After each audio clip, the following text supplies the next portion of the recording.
we definitely got to a point where I couldn't do it anymore. I'm sitting there in a rocking chair crying, holding my baby while my 2-year-old's sitting there playing on the floor, and I'm trying so hard. I'm going to get emotional. Sorry. Trying so hard not to let him realize that I'm crying. Yeah. That was the moment I was like, F this. This isn't what I set out to do. Like, what am I doing? What have I done? How have I gotten here? Like, all those thoughts start to go through your head. Do you feel like a circus performer, frantically juggling motherhood, business, and personal finances?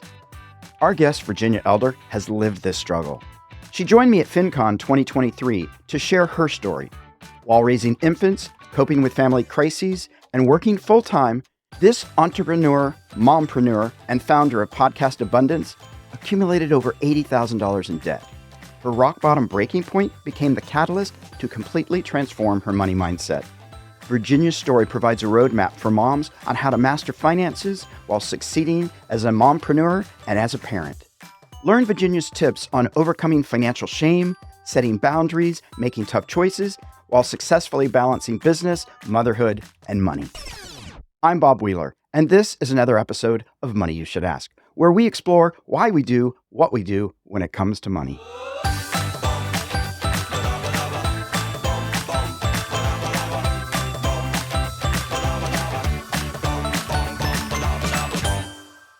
Virginia, thanks so much for taking the time to talk with us today. Thank you. I'm excited to be here. Now, I have to apologize. The video might not be great because we sort of got bumped from our space, and here we are in the big center stage. That is super exciting. All right, so I'm going to ask you, so take us back to 2014 when you started listening to personal finance podcasts. Yeah. It's been a little bit. What was going on in your life that led you down that path? And what was your financial situation and your mindset back in 2014? Okay, so in 2014, my son was 2, and I had just had my daughter. So newborn and a 2-year-old, kind of a stressful life situation. But on top of that, we were supporting my mom through her divorce from my dad. So not a great situation. Family definitely was falling apart there. One big thing that I didn't know at that time was, when you want to help somebody out, maybe draw a line at the point at which you're going to help them. Boundaries. So, just trying to do the right thing. I'm like, Mom, we're going to take care of this. We're going to help you through all this. So we ended up fully funding her divorce, which I'm sure you can imagine did not put us in a great financial situation. Plus, new babies, daycare costs. I'm trying to work full time, trying to go back to work. There was a lot of emotional drama, but also financial drama going on right there. I can only imagine. Yeah, that's a lot. What did you decide to do then and there? Like with all this going on, something had to change. Definitely. So we got to the point where, of course, sequence of events happens and you start to cover costs on a card and, the transmission in this old vehicle that you purchased blows. So you don't have any disposable cash, but you can take $500 and put that down on a new car. Right. And just all of these things happened. And suddenly we had $80,000 in debt, credit cards and a car, and then plus our house. At that point, you add up all the minimum payments that you owe, and they were literally thousands of dollars a month. Like, I have no idea how we did it. Like we were dying before we knew we were dying. And we definitely got to a point where I couldn't do it anymore. I'm sitting there in a rocking chair crying, holding my baby while my 2-year-old's sitting there playing on the floor, and I'm trying so hard. I'm going to get emotional. Sorry. Trying so hard not to let him realize that I'm crying. Yeah. That was the moment I was like, F this. This isn't what my kids deserve. This isn't what we deserve. This isn't what I set out to do. Like, what am I doing? What have I done? How have I gotten here? Like, all those thoughts start to go through your head. So it was in that moment where I decided, okay, some credit cards are going to get some phone calls. We are going to keep the house. We are going to pay the electricity. We're going to pay for food. We have XYZ formula and just all these, I'm doing inventory literally in my head. What do we have? What do we need? How long can these things last? In that same moment, I don't remember the number anymore. For a long time I did, but we had very little cash in our checking account. And I knew my husband wouldn't get a paycheck for another 2 weeks. And so I'm just sitting there thinking. And that was just pretty much it. Like, I drew the line and said, shut down everything. Basically, don't spend another dime unless we know exactly what it's for. I mean, it has to be for a necessity. Yeah. Started calling credit cards and telling them the situation and asking for help, and dove into personal finance podcasts at that point. It was just really like full action mode. I mean, there was nothing else I could do. Sitting there wasn't going to help. And we both already worked full time. I was concerned at that point about this affecting the kids because I know children develop their money mindset by the age of 7. Yeah. And so I was immediately like, okay, that didn't go so well for me. I definitely know my husband has his own set of internal money beliefs that he's brought from childhood, and crap, we're doing it to them too. So that was the launch of a complete shift in the way we act and live and do things. I mean, That's a lot. It's Sorry. a lot. No. But so here's the thing, and this is for the listeners to understand, right? As parents, even our parents, your parents, everybody goes with the best intentions. Yeah. Like they do. Yeah. And, I thought my parents had it all together. No idea that they had nothing together at all. And I remember when they didn't have money and the electricity got cut off. There's a reason for up until very recently, I made sure there always was a fireplace in the house because we would cook hot dogs in the fireplace. Okay, well, hey, that'll work.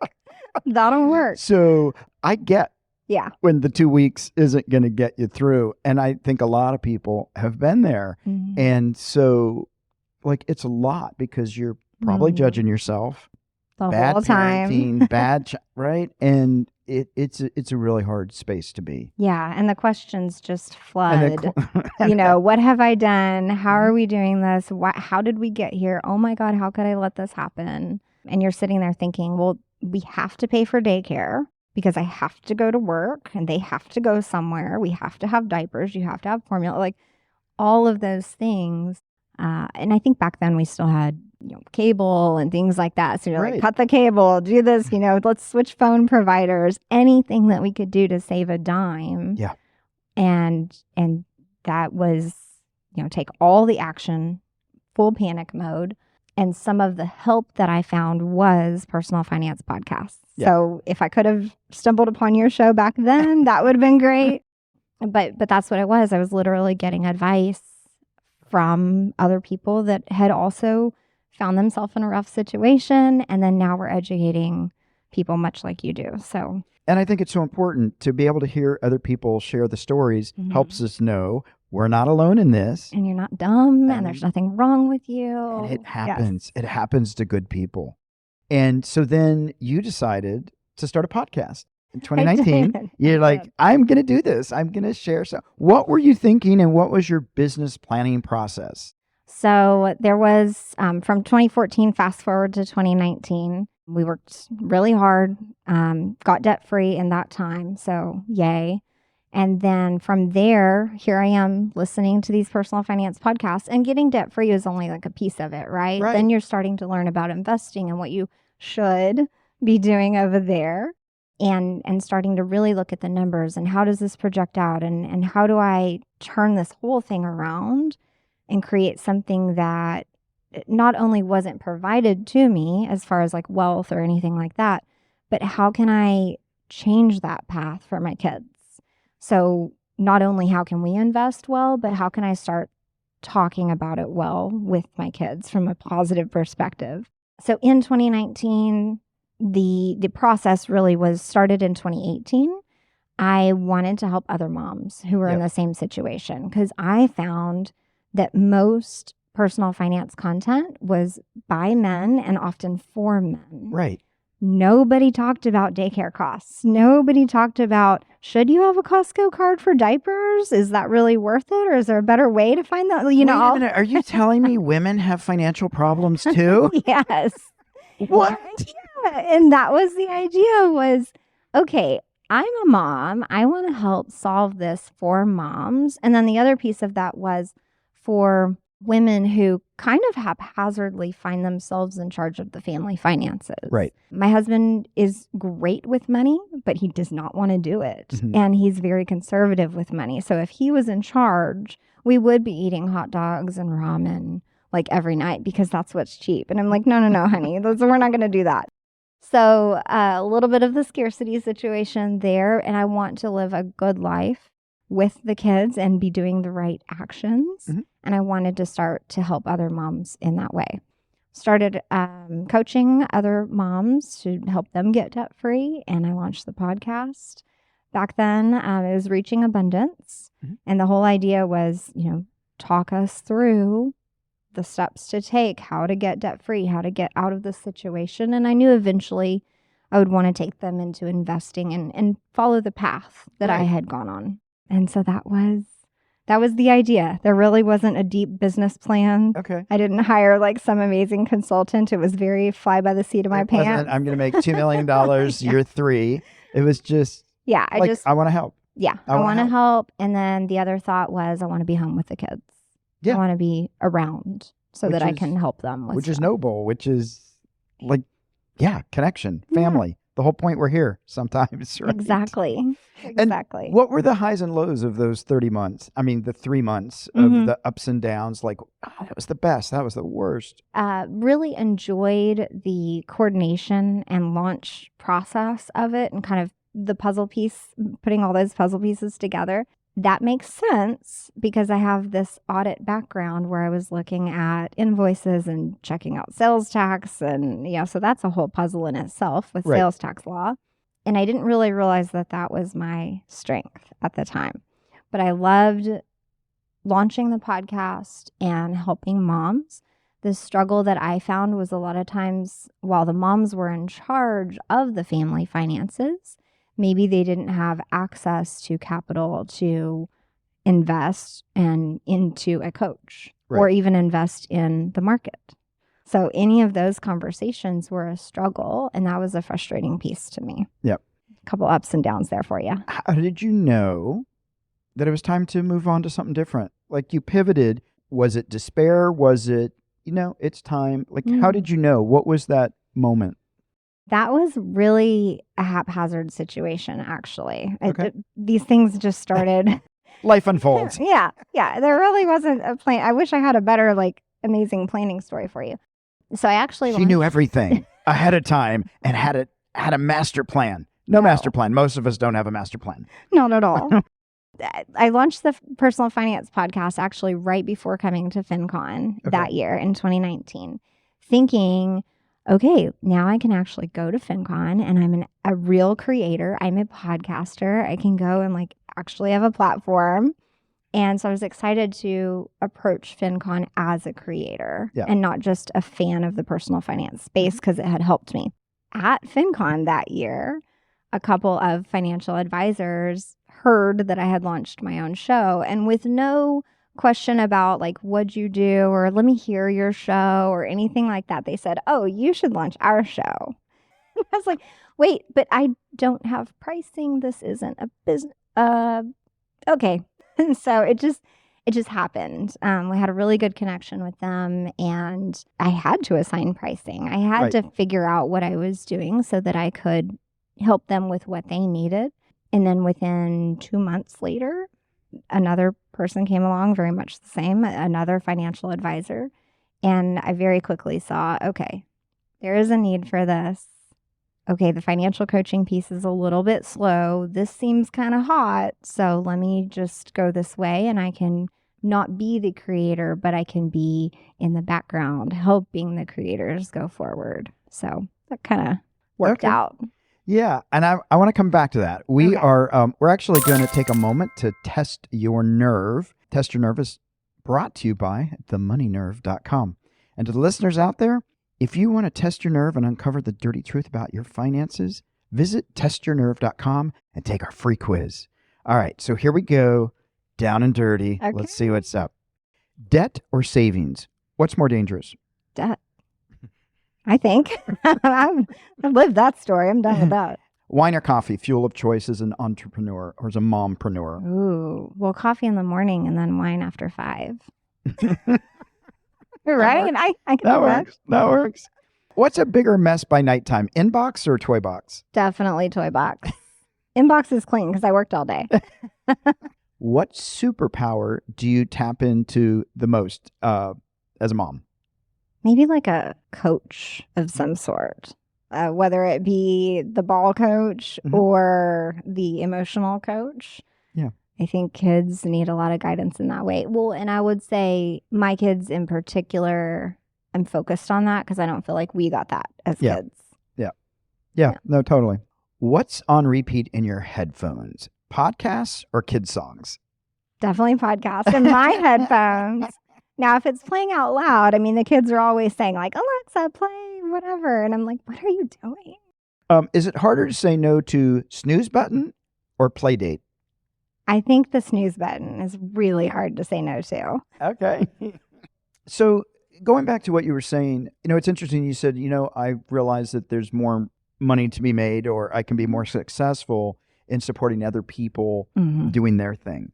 And I'm wondering, because this happens for a lot of people, and I think this is true for me, where at a certain point I said, when I was doing stand-up, okay, I do much better financially doing the taxes and then also helping out the comedy store as the CFO and sort of not getting to do my comedy, right? And I'm curious for you, did it feel like a compromise? Did it feel like letting go of something? Or did it feel like, this makes sense for me. I'm good with this? A little bit of both. I will say that, I don't know if that old show is still up because I did stop paying for hosting, I think, last year, but I kept it all this time. Yeah. I kept that show since 2019 and I just kept paying for hosting. I don't know if I just thought I would pick it back up or I let it go, but I didn't really let it go. Right. So that's a little bit of a compromise there. But I also figured out what I mentioned earlier about enjoying putting together that puzzle for people. Yeah. And I couldn't have articulated that in my corporate days. I just was the sales tax auditor. Right. That's what I did. And I look at invoices all day and people would say, oh, that's so boring. And I'm like, well, I enjoy it. But I couldn't have told you what piece of that and I enjoyed the most. It was just me putting together that puzzle. And I understand that now. And that's what I do now in the background in many ways of life, right? So even for the kids, when there's soccer schedules and basketball schedules and whatever, I'm like, all right, let me master this thing. I don't think I could have known that back then, but it was definitely, I think, a little bit of both. Yeah, and it's interesting because we're here at FinCon and there's lots of content creators. And the people that are definitely going to make the money are teaching people how to edit a podcast, how to record a podcast, which camera to buy, selling the camera, right? And so and it's true in the entertainment world, the people consistently making the money, the managers, the people recording the videos of the auditions, and the people that are, no, I want to create, are sometimes at the mercy of other people controlling their dreams. And so it's just an interesting observation, not good or bad. Yeah. Just of, the support system to those dreams often is the one that continues to make money because there's always somebody with a dream. Right. And when this one moves on, somebody else fills the spot. Right. And I will say, I think now I've thought about starting a different podcast with a very different perspective. But yeah, so it's like I'm balancing that creator space with that support space. So I definitely want to remain supportive of the creation. Right. But then I want to be a little bit creative too. So it's a balance. It's probably going to be Mommy You Should Ask. Somebody go get that.com. Get that.com. Mommy You Should Ask. It's too close. It's too close. I'm going to switch a little bit and go a little more to the present or maybe the past. Can you talk to us about a time where you had to make a difficult financial decision in your business? Like, what was the situation and how did you think it through?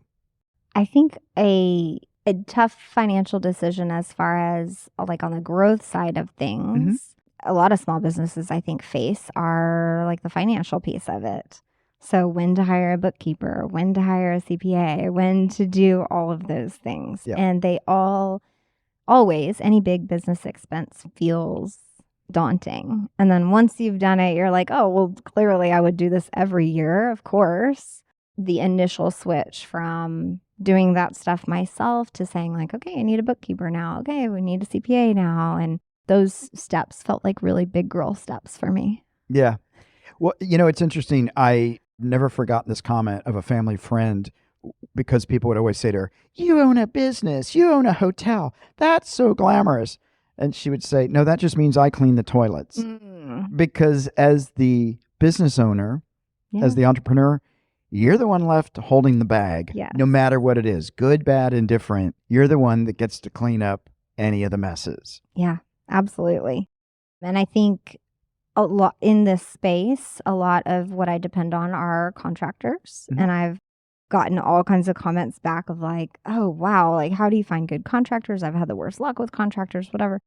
And I've actually found really great contractors, and they've been with me for 3 years. Part of that, I think, is establishing that relationship up front when we do our first project together. Whether they do a good or bad job, they get paid on that first job. My husband thinks I'm crazy, and he's like, don't pay that. That's terrible work, And I'm like, no, this is my thing. This is how I want to run it. Yeah. So that sometimes is a tough decision to pay someone, but then to say, this isn't really a good fit. Yeah. We never like to have those conversations. No. Tell us about the ups and downs of being a mompreneur and balancing family and growing your business over the years. Like your honest thoughts. It's tough. It's really tough. That's like the biggest honest thought. Something that has really helped me has been time blocking and marking my calendar off after 2 p.m. Nobody can book an appointment with me after 2 p.m. So I think a lot of business owners would be like, holy crap, like how do you do that? And I didn't do that for a couple years. And I found myself feeling guilty because I knew the kids were already home from school, but yet I'm on a call and I can't go out there and say hi and even greet them and ask how their day was because I'm back here working. So again, where are my priorities? Why did I start this business? To be home with them. So what are we doing here? Right. So then, drawing those boundaries, and even still, I've tightened up the schedule even more, and I don't take appointments on Mondays or Fridays. Okay. I only talk to people Tuesday, Wednesday, Thursday, because for me, energetically, it's important to interact with people when I have good energy. If I want to wear a hoodie and no makeup and I feel grumpy, we shouldn't be on a call together. Right.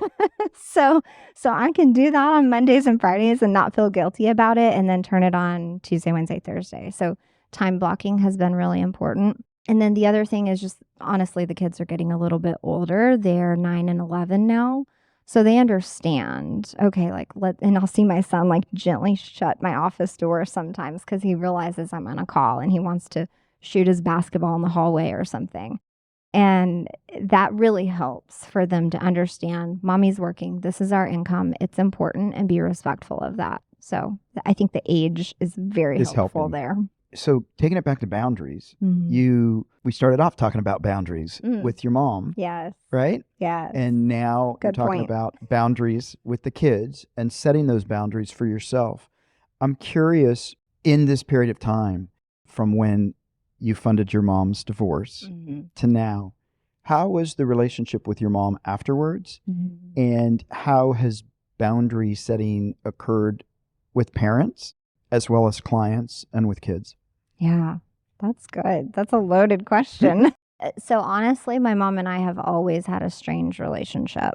During my teenage years, I guess even going further back, I was always daddy's girl. I'm the oldest of 3 kids, and for whatever reason, he and I always connected well. So the divorce was tough for me because the reason I chose to support her through it was because I completely disagreed with his actions.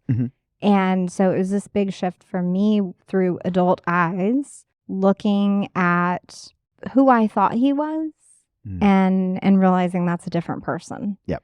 It was very, the rose-colored glasses. Oh, it's always hard.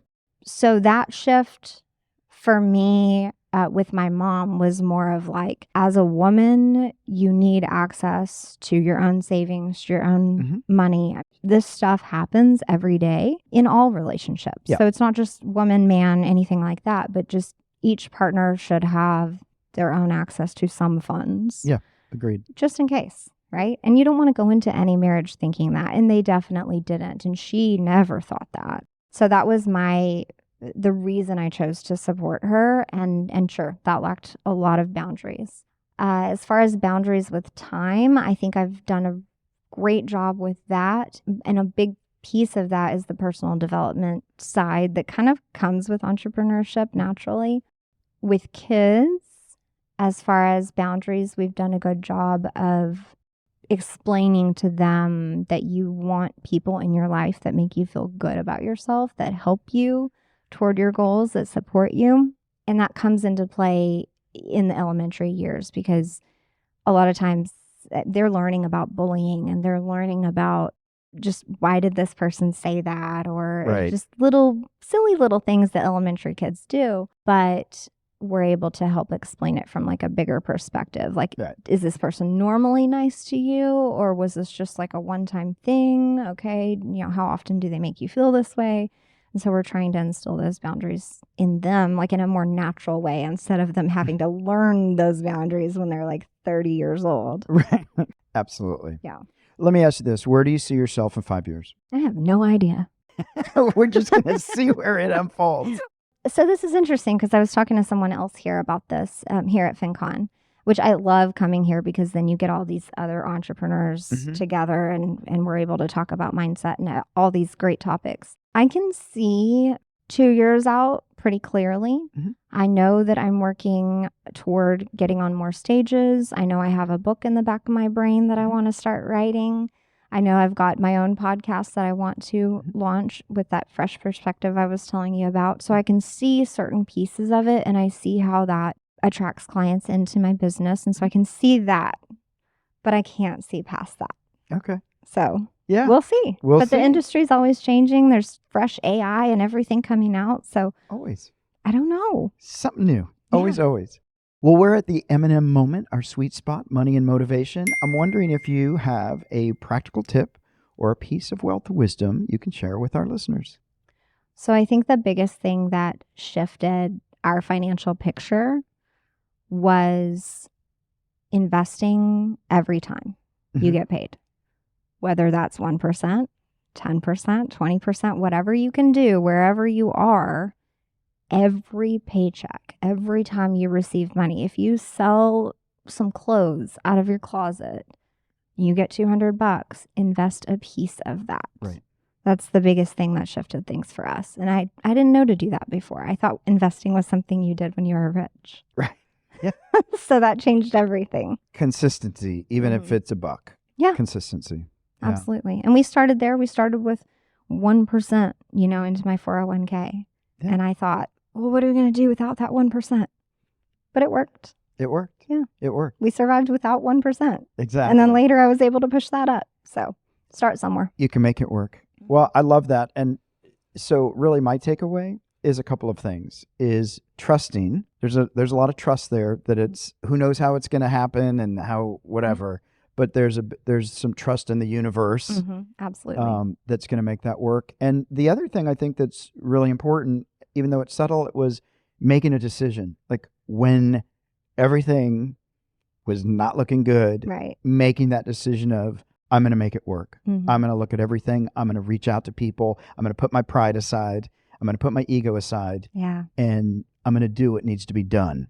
And I think often for many people, ego keeps us from actually making the choices that actually best serve us in those tough situations. Like I just so relate to that, of being in those spots and saying, this is what I have to do. It's not pretty. I'm a little humiliated, and this is what we're going to do. And so I appreciate that. And even recognizing that, okay, maybe I didn't set some boundaries, learning to set those boundaries with whoever it is, whether it's with family, whether it's with friends, whether it's with clients, whether it's with children. I think the biggest thing that we can do in service to ourselves and others is setting boundaries. And I wish I knew that advice like way long time ago. Yeah, absolutely. But that's how it is, right? Like you make the mistakes and then you hear the advice. You're like, I could have used that. That piece. Good. Virginia, where can people find you online and social media, and they can learn more about you and your upcoming eventual book and new podcast? Thank you. I'm at podcastabundance.com and on Instagram at podcastabundance. Thank you so much for joining us, and I look forward to hearing this out in the universe. Thank you. I appreciate you having me. This is great. That's all we have time for today, folks. Thanks so much for tuning in and being part of the conversation. Before we go, I want to invite you to begin exploring your own money story. My book, The Money Nerve, Navigating the Emotions of Money, is available now for just $1. What if $1 could change your financial future? Visit dollarbookdeal.com or click on the link in the show notes to get your copy today. This has been Money You Should Ask. Join me next week as we dive deeper into transforming our money stories and mindsets. Until then, nurture your money nerve and think about what new money story you want to write.